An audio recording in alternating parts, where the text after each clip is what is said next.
This is the cyberpunk intro, glasses on. But I guess for the rest of the show, in order to so that people can see our faces, we can take the glasses off here. Ralph, you're the head of PR for XREAL and the most recognizable man at any event in your bright yellow suit. Thank you so much for agreeing to come on.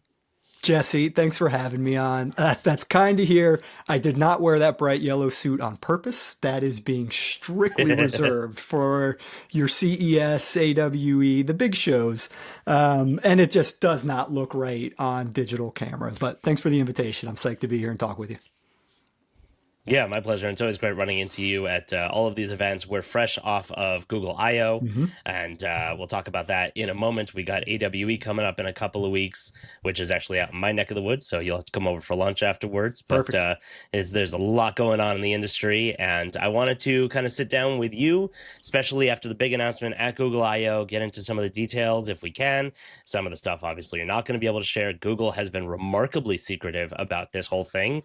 Google, which seems to launch or leak their new phone design like weeks after they announced the previous version, has been totally tight-lipped about this. So even I had a hard time getting some details out of them over at I/O.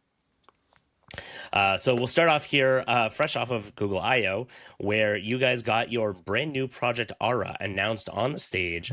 Up there, the cool kids on the block with Samsung and their gear. I don't know if I'm allowed to talk about your competitors here, but I'm going to do it anyway.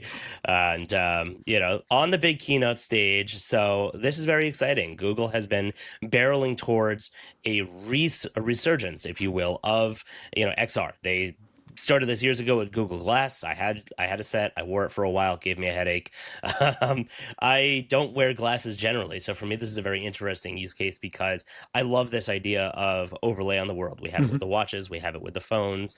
Sort of get there when you hold your phone up. There's a lot of CES news that was covering different glasses out here. What can you tell me about what you guys are doing with Google, with Project Aura, AndroidXR, how all this works? Yeah, it's super exciting right now. And last week at I/O, and what we were able to do together with our partners was exciting. It was fun. Spending time with you there was a great time. Thanks for letting me sit next to you in the keynote. I think we had a good time. So you're right. It's very exciting. Oh, yeah. I think across the industry, and that's kind of across tech, whatever corner of it you want to look at. And with my eyes firmly fixed in XR, it's really an exciting time, and there's just a lot of thanks that go out to our partners, Google for having us be part of the event, and then the whole team back home from XREAL who also got us to where we are and where we are going. And where we are going with a big focus right now is Project Aura, just like you said, and we're really excited about it. We're really excited about not giving you all the details right now, and that's on purpose because these things are purposeful and they are strategic. We were really thrilled to announce Project Aura alongside our partners last week. And what comes next is more announcements for Project Aura, more information. It's not all at once, and there's a handful of reasons behind that.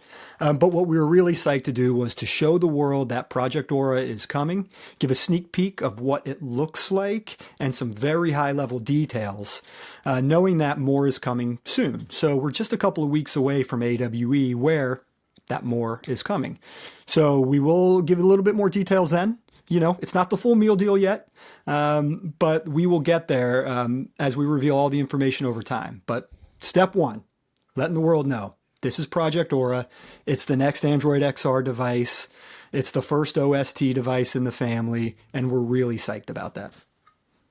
All right, so we'll do this a little bit like a TV series where this will be a part one, and then we'll have to do a part two at AWE after you guys have announced some more news. Perfect. And then I'll catch you down the road at the next one. We'll do a part three, and we'll just keep covering the news as it comes out. My question for you, though, if we're going to do it at AWE, I need to know from you, how are you in your air drumming skills? Because I need to know.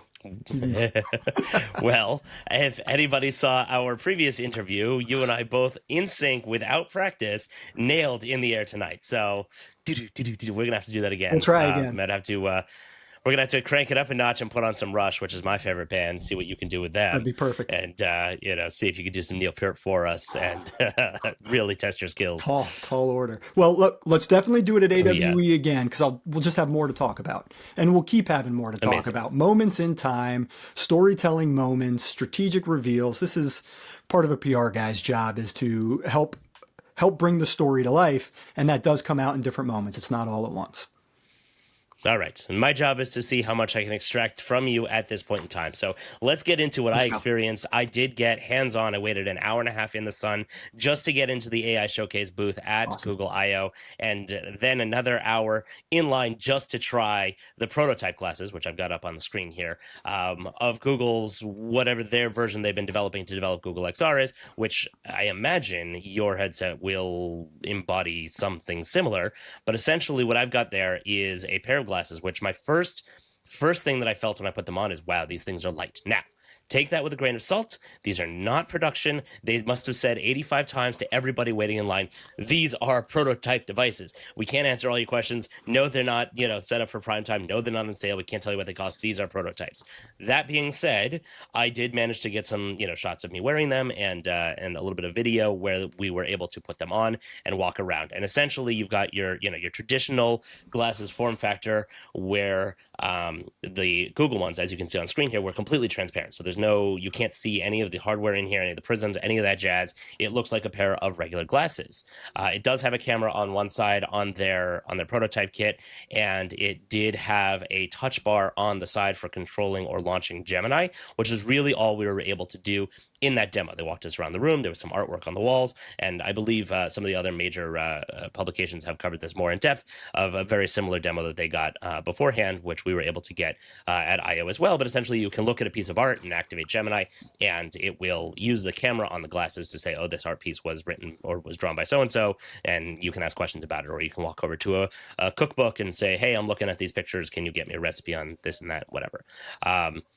The future of this is incredible, where they're going with this, with all the Project Astra stuff, of it being a real assistant, kind of like Jarvis to Tony Stark in Iron Man, of being able to have the contextual awareness of your entire system, your whole life, everything around you, know what's there, and use an interface like this to be able to interact with the world and do things for you. Now, we're not there yet, and again, these are prototype glasses. So we'll get back to the glasses here.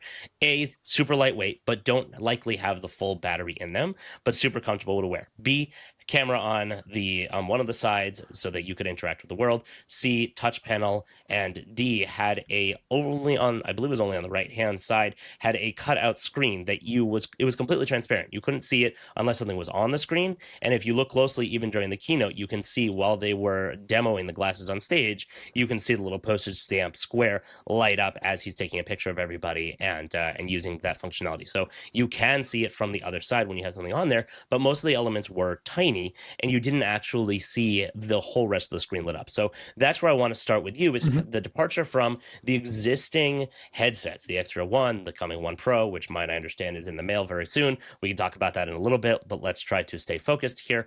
How do they differ, right? You don't have the full screen approach in Project Aura. So what's the form factor here? What is this? So great question. And there's a lot to dive in on that. Let me say right off the bat something I think that's important. And there's two important kind of grounding statements. I can't talk for Google devices. I can talk for XREAL devices, right? I don't work for Google. We are great partners, love partnering with them, love learning from them, sharing with them, but I can't speak for their other devices. I don't know. I haven't used the other glasses. You're already ahead of me in that game. So I can't say what those will do and what those are. I just can't. It's not in my quiver. I can talk about what XREAL's devices do, but I think the other important distinction is the glasses and headsets distinction, right? And where AndroidXR for us is using the AndroidXR headset stack. So our Project Aura has got our XREAL hardware with AndroidXR software, and that's a headset experience. And if you've used our glasses before, which yes, I know you have, whether it's the 1 Pro, the 1, Air 2 Pro, Air 2 Ultra, Air 2, if you've used our glasses at all before, you kind of know what XREAL does, and it is a rich cinematic experience, right? Whether it's 1 Pro that could go almost 500-inch size virtual screen, or the 1 that can go almost a 300-inch virtual screen, or the Air 2 series, we can get into the high 100s and low 200-inch virtual screens. We do this big, rich cinematic experience, and it is much more like a headset experience. That's what we're going to carry over into into Project Aura and Android XR. It's a headset experience, and it's for rich content, which will probably feel different from lighter content that is more of the glasses experience. Again, I can't talk for the experience you got for Android XR on the glasses, but think of those as different experiences. For me, just watching, for me looking from the outside, I saw, it's a different field of view in a lightweight, all-day wearable pair of glasses with battery built in. That's a different experience than our version of all-day portable rich content, right? I say all-day portable, not all-day wearable, right? As a tethered device, that's still pretty lightweight, right? We still come in at 80 grams and below. That's lightweight, but it's different from a 50 gram and below spectacle pair of glasses. So we'll remain focused on what we do really well. A big virtual screen, tethered glasses that split compute or co-processor, tethered, take your choice of words, where we connect to that host device. We connect to something that you plug into where the content, where the battery comes from. We're going to carry that forward. And like we've already said, Project Aura is a tethered device, so it's connecting to something. So it's not a standalone pair of glasses by itself. There's not a battery built in. We believe in split compute. We believe in letting this be your battery and letting this be your content because it's really good at it. And when you put glasses or when you put batteries into glasses like this, and when you put content compute into here, they can get hot, heavy, and expensive. And we think that's three things moving in the wrong direction. We want to keep those things down, which is one of the reasons why we continue to do tethered. So to kind of come back around, what will the difference be in Project Aura versus other Android XR glasses? It's a different experience. You have an Android XR glasses experience or a headset experience. I think we will be more akin to the Muhan experience, the Project Muhan experience, which is killer. I mean, getting amazingly fleshed out right now. We'll be more akin to that, but through the optical see-through form factor instead of the video pass-through. Okay. Let's pull on that thread a bit more. I waited also an hour and a half in line for the Project Muhan experience. I have video of me trying that on, which I will throw up here on the screen and throughout here as well. That's more akin to the Apple Vision Pro form factor. It's the big screen on your face. Mm-hmm. It is tethered to a battery and possibly a puck. I didn't have time to clarify. I do believe there is some more information out in the wild because they've been teasing Muhan for even longer than they have for this one. But to give people context of my experience with Android, and I believe it is Android XR that's running on that as well. Mm-hmm. This is more the virtual reality wraparound immersion experience. And some of the things that they had us doing was, yes, you can do video pass-through, so you can see the world around you. And I was watching the person who was giving me the demo through the cameras on the glasses there, or the headset rather, to be more accurate my terminology. But essentially, it was similar to what we have on some of the XREAL stuff with the Beam Pro already, where you have the bubbles, the bubble icons of the different apps in space in front of you. You can use your hands to, click and not click, but pinch or whatever to select, and then you can go into YouTube or Netflix or Google Maps or Photos or whatever. One of the other amazing experiences that they had us try was viewing Google Photos in the headset, and some of them were taken 3D, I believe the term is stereoscopic, and some were not. And one of the things that it was doing for those that were not is it was using AI to actually generate a 3D depth effect, so it looked almost like it was taken properly. But for the ones that were taken with a full 3D outline, you could actually move around in them, and you could see how that really looked as if you were in person. And that was a very cool, very, very awesome experience. Considerably heavier because, again, a lot more compute going on in that headset and that form factor. But is that where we're going with Project Aura? Is it going to be more the app interface similar to what we have now with the other XREAL headsets? Yes, and generally, okay. I would say generally, and until we show you full demos, which we owe you, and we will, of course, think of the Aura experience, the Project Aura experience, more in line with the Project Muhan experience. Again, the form factor is different, and it's optical see-through instead of video pass-through, strengths and pros and cons for both of those. But generally think of it as that because it's rich content. It's big, rich virtual content. So generally, yes. Think of it that way with I think the benefits of optical see-through, which is, letting your eyes see through the glasses, something that we've believed in forever. It's why we are hard committed to this kind of a device and this kind of form factor. Think of it more like that. Now, what will those apps and experiences actually look like? Will it be bubbles like it is with Beam Pro today? wait for us to show you, but I love the bubbles of Beam Pro today. It reminds me of Apple Vision Pro. It is familiar, it's comfortable, it's not a new UI you have to learn. It feels like there's my apps. I really love that about Beam Pro. And I am telling you, if you've been a Beam Pro user, you're going to find a lot of the things you love about this carried through in future devices. Like, this is a really great device. So think of it in those lines. I think that would be accurate. Yeah, a lot of the stuff you're experiencing with Project Muhan, expect a similar experience here with Project Aura, and then let us show you those demos. We have to get there and show them to you first. And then the other thing you brought up that cued my memory was like, well, what are these experiences going to be like? And I would suggest don't think of them all as the exact same. Think of different opportunities for different experiences. Because we are optical see-through device, you could do full screen XR experiences. You could do windowed XR experiences. You could do just a flat 2D app floating out in space. We're really good at that today. You could do that. You could do an app that has a little bit of XR built in, just maybe a little bit of screen adjustment. That's cool. Or you could do full XR apps. So there's going to be multiple options for developers to take advantage of, right? Because step one, announce. Step two, get this out to developers. Let developers start doing cool things. And they could do, again, full XR, partial XR, zero XR. We're going to be able to run any and all of those solutions.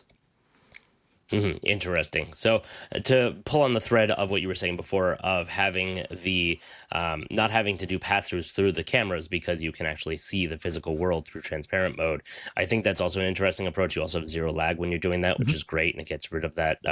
Is it called a parallax effect? When the world seems to warp around you, and parallax was the name of the villain in the Green Lantern series. I think we've crossed the streams here. Yeah, no, for sure. But so anyway, so you're going to be able to possibly, or developers are going to be able to use that element of the not having pass-through, but just being able to overlay information onto the world, such as maps or, Pokemon Go or whatever it was, or whatever, new games will be developed for that. You won't have to have the entire screen be totally transparent because the glasses are already transparent with the screens in place. Yeah. Yep. Nailed it.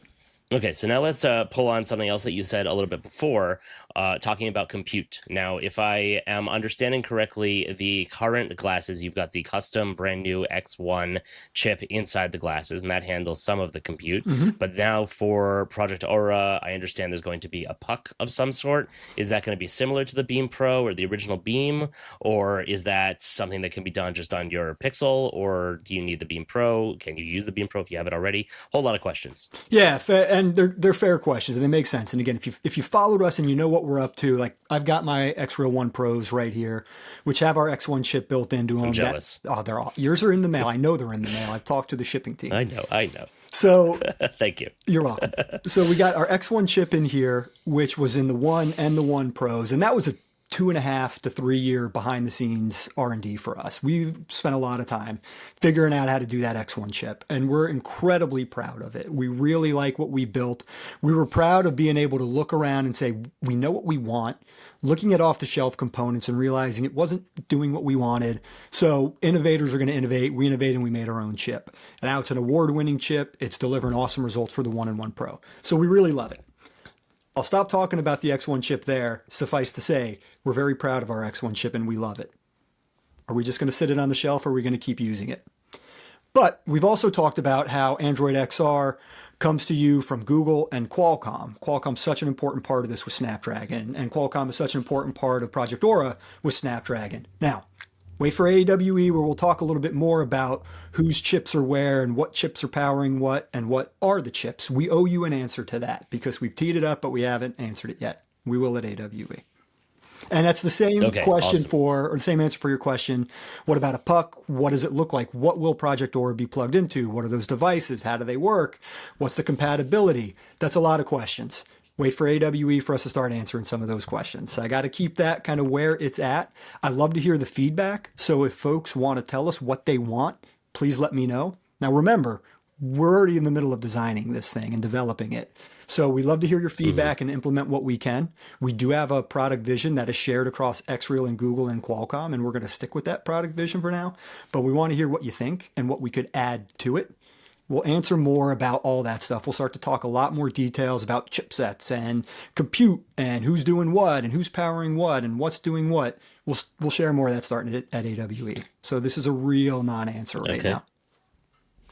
Okay, I'll follow that up with a tough question. I can hear people picking up their pitchforks as they're watching this episode right now.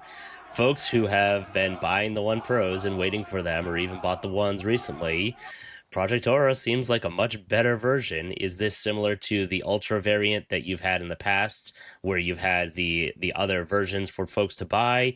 Where's the positioning on this? And should folks cancel their One Pro orders and wait for Aura? Absolutely not. Absolutely not. Here's the answer. They're different. They're different products, and they start with a little bit of a different audience. Project Aura is a developer edition right now. I mean, right now it's concepts and early development. Like, I've seen it, it exists, but it's early days. So there's still a delta of time, right? If you are expecting Project Aura to ship by AWE in 2.5 weeks, I'm sorry to let you down. That's way too fast. So they are different products, they're different features, they're different functionality, and there's different audiences right now, right? Think of Project Aura as a dev kit for now. And Google said this on stage, it's a developer edition. We all need developers to make amazing apps for Android XR and to run on Project Aura. In the meantime, in the interim, you have the best pair of glasses we have ever made in XREAL 1 Pro right there. And XREAL 1 is phenomenal. So they have different features. They do different things. Project Aura is going to have different features built in with the sensors, with the cameras, with the tech built into it. It will perform differently than 1 and 1 Pro do. 1 and 1 Pro, as we've talked about and we're super psyched about, native 3-DoF, amazing anchoring, amazing 3 millisecond motion to photon latency. When you add the eye camera that I have right there, your ability to take photos, videos, your ability to do 6-DoF anchor, which is crazy cool through an RGB camera. They're different, right? If you want to create full AR XR experiences, it's a different platform that you would develop now versus what you would develop with Android XR. So different audiences for now in the developer audience with Android XR, and different experiences. So should you cancel? I would say absolutely not, because you are going to get really, really good value out of your 1 and your 1 Pro. You can have a great life with those, and it's a different product on a different timeline from where Project Aura is going to be. Yeah, and I think timeline is probably the key thing to pull on there. Google seems to be slow burning all of their development work on this. Like I said, they've been keeping it very tight-lipped behind the scenes as they've been building this out. It doesn't look like this is launching in 2 weeks at AWE. I'm sure there's, as you mentioned, I hope more that doesn't information you're crush going to be anybody's sharing. spirits, but we want to be upfront about that part. It crushes mine. After I saw it on screen, I was like, give it to me. I need it. Give it to me now.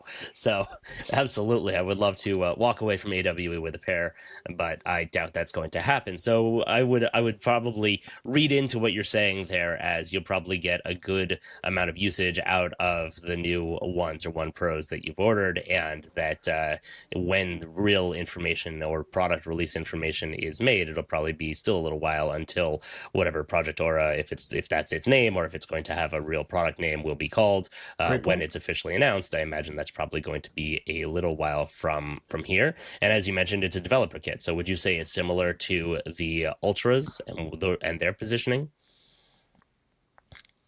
Similar, yes, but again, really more advanced. There's a lot more going on there. Like, Ultra has got a ton of great tech built into it. The SLAM sensors in Ultra are awesome, right? What these sensors are capable of is really, really impressive. So what I saw somebody say, and it made me shake my head in agreement, was Project Aura sure kind of looks like the best of Ultra with the best of 1 Pro. And I thought, hey, I think that's a good analysis. I think that's pretty good. So I can appreciate that point of view, because what's in Ultra is great. But Ultra wasn't built on a specific platform, right? Like, you can develop for Ultra largely with Unity, largely on Android. That's what works well with us. But what Project Aura is going to bring you is that whole Android XR platform, right? Like, giving you a platform that what you're building today on Android should be able to come over nice and easy. So positioning wise, similar, yes, but there's so much more involved with the Android XR solution and Project Aura.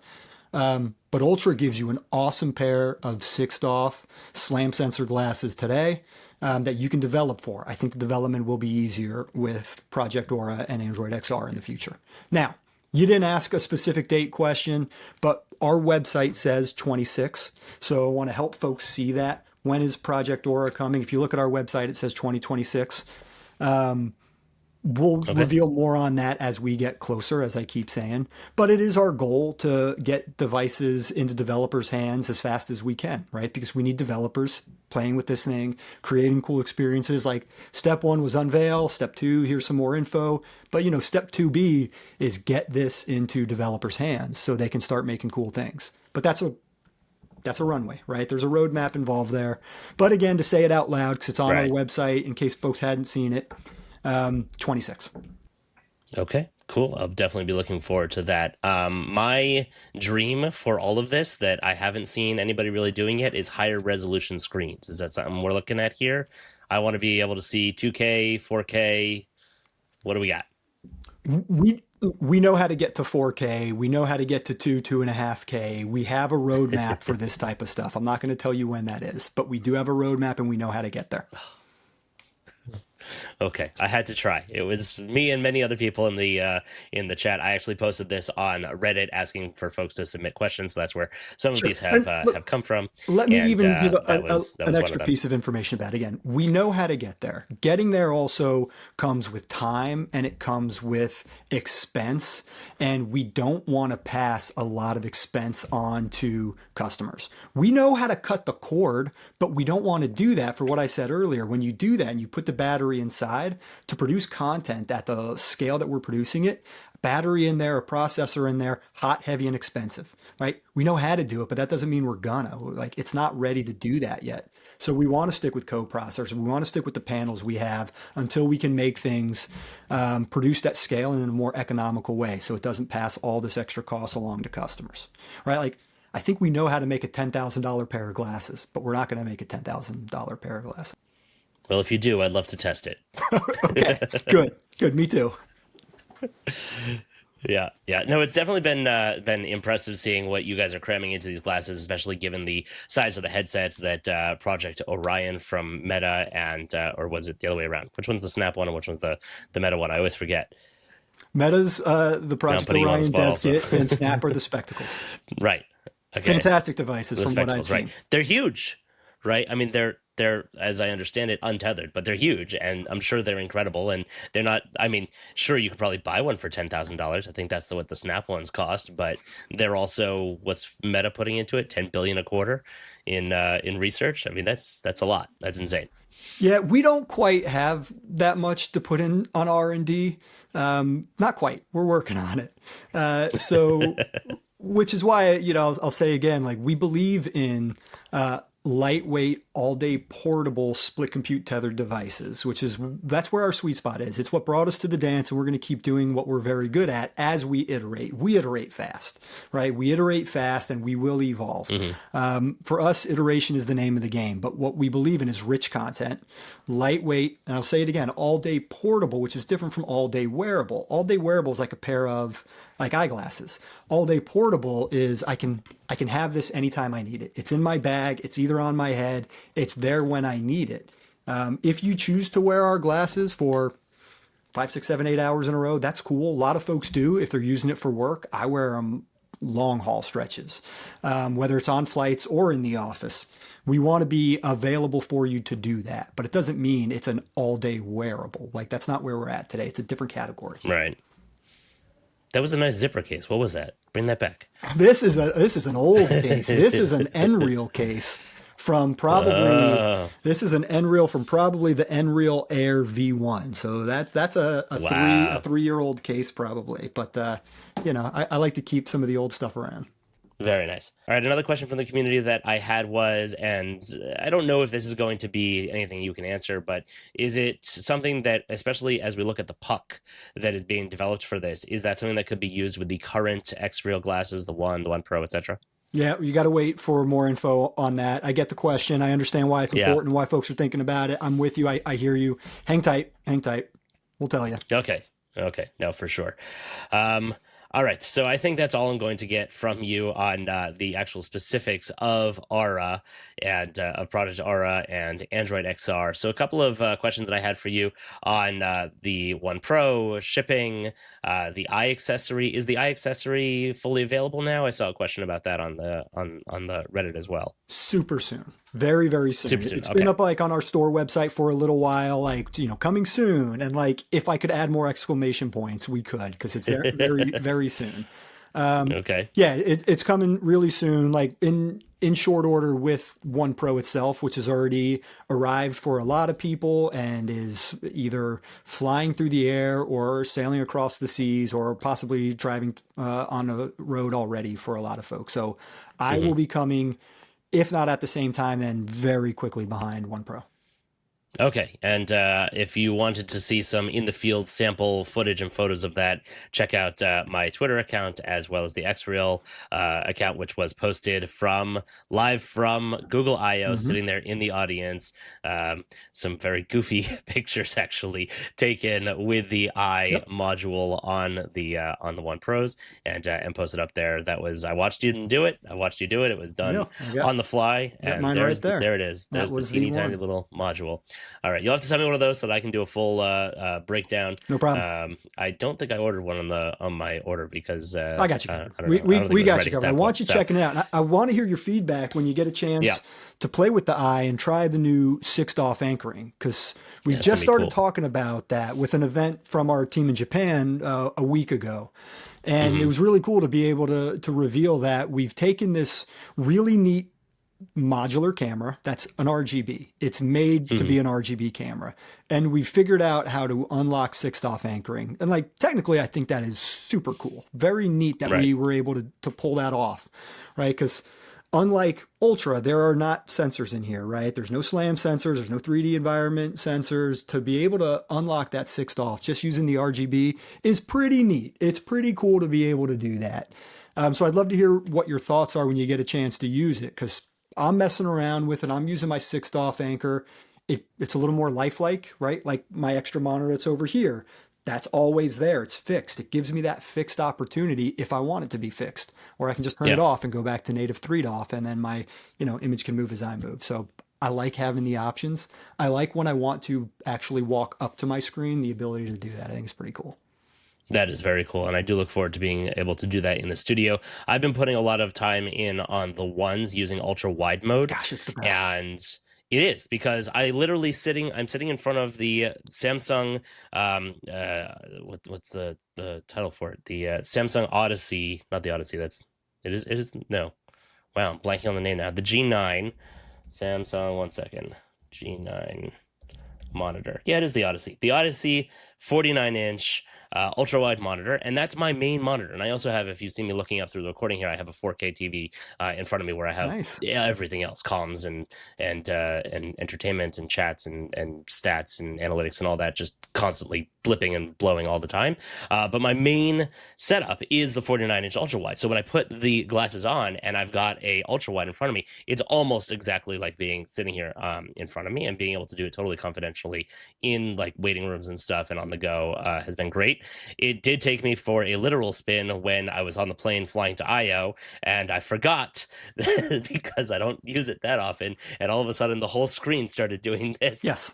Yeah. I was like, oh crap. Yeah, physics are going to physics. So going into follow mode is perfect. When your plane starts moving, touch your X button and go back into follow mode, and it's great for that. There you go. I'm a power follow user mode of for the ultra also. wide. Yeah, and you can't do that. Ultra wide is fixed, so you'd have to flip out of that into a regular screen. But I'm an ultra wide power user also. Like, it's just so much real estate. I call it a highway of a screen to fill up. And like, your 49-inch monitor is a fantastic monitor. Like, that's big and beautiful, and like, we can just give you just so much more real estate that you can stack on top of it. So big fan of ultra wide mode. I use it for 9 out of 10 of my experiences probably. Yep, love it. It's what I use all the time, and what I always go to show people, because I mean, a lot of my focus is using this for work actually, and why I've tested some of the other headsets, and I've played around with the different ones out there in the ecosystem, and this has been the best way for me to do it because of that ultra wide. I also was playing around at last year's AWE with spatial Spatial Top. OS, Yeah, the yeah. Israeli guys. They had an interesting approach using your hardware, actually. Mm-hmm. So I'm looking forward to learning more about what they've been up to in the last year of being able to place individual Yeah. windows throughout, as opposed to just having it as like a monitor. Yeah, that's Sightful. Sightful's awesome, right? Sightful, that's Really, what it is, right? really smart company, really smart people behind it. The tech's awesome. Like, love Sightful. Really love the hardware they use. So like they've been using our glasses for a while. So love Sightful, and what they do with Spacetop now is with the Ultra. It's with Ultra, and it's Windows software. So like it's really cool the Yep. multi-monitor setups you can do with that stuff. It was, yeah, smart crew. Yeah, I got to get them to send me when they have it, the Mac option. I have a Windows laptop, but as I understand it, it has to be certain Intel chips, and mine is running the Snapdragon, actually the X Elite, on the Dell XPS 13. So I am not able to run their system just yet, but I am looking forward to trying that out and doing that again. But I wanted to get back to the Eye for a moment, the Eye accessory here. Is that going to be compatible with any of the AI services such as Google Lens or Gemini? When used when plugged into the setup. Yeah, we're thinking about it, and we're trying to figure out the right way to implement AI with the Eye. We have said we'll be able to do multimodal AI, and we're committed to doing that. It's a roadmap to exactly what that's going to look like. Step one, getting RGB off the ground, getting first person photos and videos off the ground, getting that ready. Step two was, oh, look, we can unlock Six-DoF Anchor. Pretty cool. So step two. Next is getting to AI functionality. So we'll get there in time. So I'm not going to say exactly what that looks like right now because we might still be figuring it out. And there's probably some Okay. partner dynamics involved there too, right? Right. Like if it's going to be I don't know what they allow yet. if it's going to be a unique, a unique AI or unique company's AI or not. So we've got some things to work on. So as soon as we know, or as soon as we're ready to tell the world, we'll let you know. Mm-hmm. And what about unlocking some of the advanced gesture capabilities or hand recognition, things like that? Yeah, we're working on it right now. I've seen some of it. I've done some of it. It's pretty cool. But similar to when we launched Beam Pro, and there was some early gesture capabilities with Ultra. It was early and we pulled it down because we said it's not good enough. We don't want that to be a consumer experience. We want to work on it. So like what you could do with gesture through Ultra plus Beam Pro was available. It went away. It's back. It came back like last week. I think we shipped an important update to update it, but it came back a few weeks ago. So to your question about the Eye, there is room for gesture capability. I've done some of it. I've seen some of it, but we want to make it better before we ship that. So let us keep working on it because we want it to reach, we want it to reach a certain bar before we kick it out the door. Okay, awesome. I know we only have a couple minutes left, so I want to jump over and address some of the things that we touched upon a little bit here with the One and the shipping and some of the confusion that's been going on around that. I know not just from you guys, but also some of the other tech companies that I review their hardware and stuff. There have been things that have been announced and have missed delivery dates simply because of regulations or certifications that are just taking longer for whatever reason, as well as all the tariff business. I don't know if there's anything you can comment on that. Price changes is one of my questions as well, what that's going to look like. Things seem to be calming down a little bit, but I do know that, in a little bit in your guys' defense, you're not the only ones that have been slipping your shipping dates. Yeah. So I basically my advice to everybody would be, have patience. It's coming. Thank you. I appreciate you saying that. Thank you. And thanks for understanding. We've talked about it. There's a lot of challenges. And when you think about where things going with regulations and tariffs, it's so hard to think about where things are going with regulations and tariffs when they change so fast. So it's hard to know what's going to happen next, or it's hard to take action when that action could be reversed within days. So that's a real challenge for us. I'm not saying it to make an excuse, but it is hard to take action on a regulation that gets wiped off very soon, and then things go on 90-day pauses. It's hard to know what's going to happen. But where we are with shipping for One Pro, for example, a lot of them have shipped. A lot of them have shipped. And if they haven't, I'm looking at my calendar, it's 5/27. all pre-orders will have shipped by the end of this month. So we've got what, 3 days left. If you pre-order, we'll get you shipped. Shipped means leaving our facilities, right? And like, this is on us for not making it clearer what these words mean. You shouldn't have to assume where your order is. You shouldn't have to assume based off of the words that old Ralph wrote on a Reddit post, which I think some of y'all have seen. So we will ship, meaning we'll leave our facilities, right? We will get out of our facilities, means they are on a plane, on a boat, on a truck, they're coming. But when they arrive, they need to arrive in local markets, whether that's the US, whether that's across Europe or other parts of Asia, because we have a ton of different markets and countries and regions. They need to arrive, they need to process in a local warehouse, and then they need to deploy from that local warehouse and go out for delivery, right? Your delivery date is different from our ship date.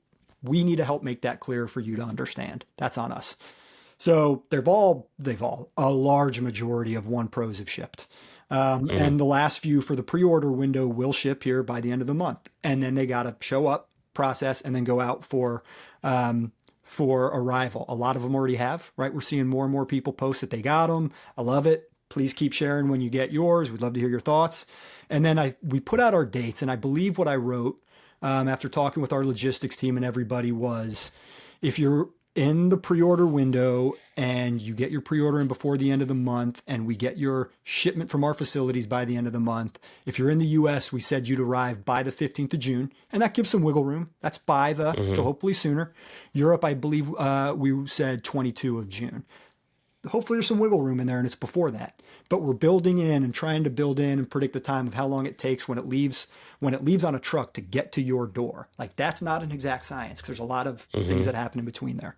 But we're getting closer. A lot of them are in the air or on a boat or on a truck. A lot of them are coming.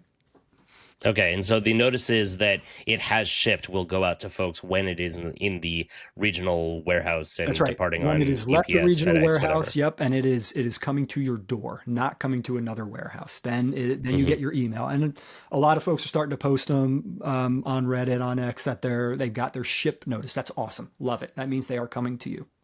That means they're in your country and they are last mile, as it's called in the industry. Yeah, absolutely, and getting things into the country has had some challenges the past couple of weeks, and we hold things to get a bunch of big bulk so we can ship a lot at once. I've said this a lot online, and maybe folks have seen it, but probably not.